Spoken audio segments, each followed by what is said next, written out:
বাইরে কে? আরে বাইরে এত রাতে কি শব্দ হচ্ছে? না, রাত 1টা বেজে গেল, এবারে শুয়েই পড়ি। আরে বাইরে কে একটা দরজায় ধাক্কা দিল মনে হলো। এত রাতে বাইরে কে যত ধাক্কা দেবে? কে কে বাইরে? এ কি কোনো উত্তর দিচ্ছে না, শুধু দরজায় ধাক্কা যাচ্ছে। দরজাটা একবার খুলে দেখি বরং, বাইরে কে ধাক্কা দিচ্ছে। আরে না না, এটা আমি কি করছিলাম? চেনা কেউ হলে তো আমাকে নিশ্চয়ই ডাকতো, কিন্তু এদের শুধু দরজায় ধাক্কানো শব্দ হয়ে যাচ্ছে, কোনো ডাকার তো আমি শব্দ পাচ্ছি না। কিন্তু এখান দিয়ে বাইরেটা দেখা যায় কিনা। বাবা, বাইরে তো পুরো তো অন্ধকার, বাইরে তো মনে হচ্ছে না কেউ নেই। কিন্তু এইখানে তো কেউ কাউকে দেখতে পাচ্ছি না আমি। কেউ কি আছো বাইরে? বাইরে কে ধাক্কা দিচ্ছে? আরে গাইস, আবার ধাক্কানোর শব্দ হলো। গাইস, বাইরে যে থাকুক না কেন, কিন্তু সে একভাবে ধাক্কা দিয়ে যাচ্ছে, কোনো কথার উত্তর দিচ্ছে না। আমি এতবার করে ডাকছি, শুধু ধাক্কাই দিয়ে যাচ্ছে। আমি তো আবার ভাবছিলাম দরজা খুলবো, কিন্তু এখন ভাবছি না না, একদম দরজা খোলা যাবে না, কারণ যে কেউ হয়ে যেতে পারে, বাইরে অনেকেই থাকতে পারে। এত রাতে কোনো স্বাভাবিক মানুষ আমার মনে হয় না ধাক্কা দেবে। কিন্তু যখন মানুষ না, তাহলে কি হতে পারে? অশরীরই। এত রাতে আমাকে কেউ ডাকবে না, শুধুমাত্র আমার দরকার ছাড়া কোনো।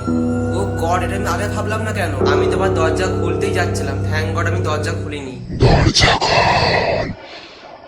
বাইরে যে আছে সে কথা বললো, এই মাত্র বললো যে এই ঘরটা নাকি ওর, আর দরজাটা খুলতে বলছে আমাকে। গাইস, এটা কি দেখছি? ও গড, এটা হাত ঝুলছে গাইস, দেখো এটা নড়ছে আবার। কিসের হাত এটা? দরজাটা খোলার চেষ্টা করছে হাতটা। ও মাই ভাই, গড, একটা হাত ঝুলছে, এসব আমি কি দেখছি? আমি কোনো স্বপ্ন দেখছি?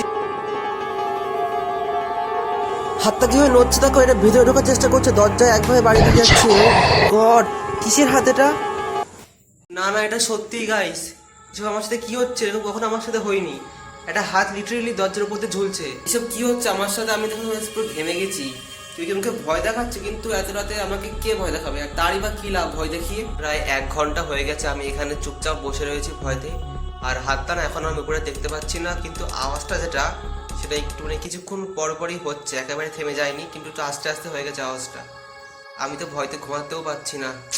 কি উৎপাত শুরু হলো গাইজ রাত্রেবেলায় সব। তোমরাই বলো গাইজ, কি করা উচিত? বাইরে কি একবার গিয়ে দেখবো? কিন্তু যাওয়ার তো আমি সাহস পাচ্ছি না।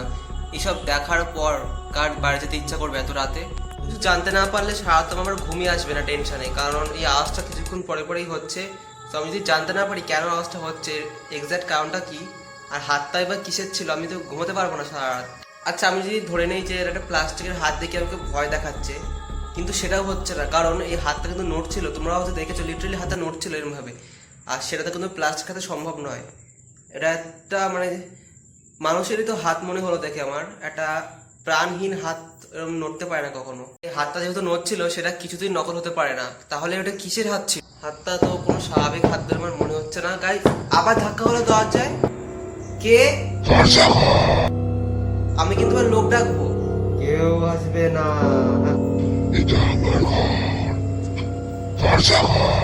তাতে আমি দরজা কিছুতেই খুলবো না, যাই হয়ে যাক না কেন। তো গাইস, দরজার ওপরটা দিয়ে যেখান থেকে আমি হাতটা দেখেছি, তো এখান দিয়ে দেখি আমি দেখতে পাই কিনা কিছু বাইরে এখন কেউ আছে কিনা। তো সেটা আমি দেখার চেষ্টা করছি। এখন রাত 3টে বাজে, আর এত রাতে ডাকলে কেউ আসবে না। গাইস, প্রায় আধ ঘন্টা থেকে দরজা খোলার চেষ্টা করছিল। আমি তো এখানে ভয়তে চুপ করে বসেছিলাম, আর ভিডিও করারও সাহস পাচ্ছিলাম। তো এখন আর কোনো শব্দ হচ্ছে না, আর বাইরে না পুরো চারিদিকে নিস্তব্ধ, আর কোনো আওয়াজ আমি পাচ্ছি না আপাতত।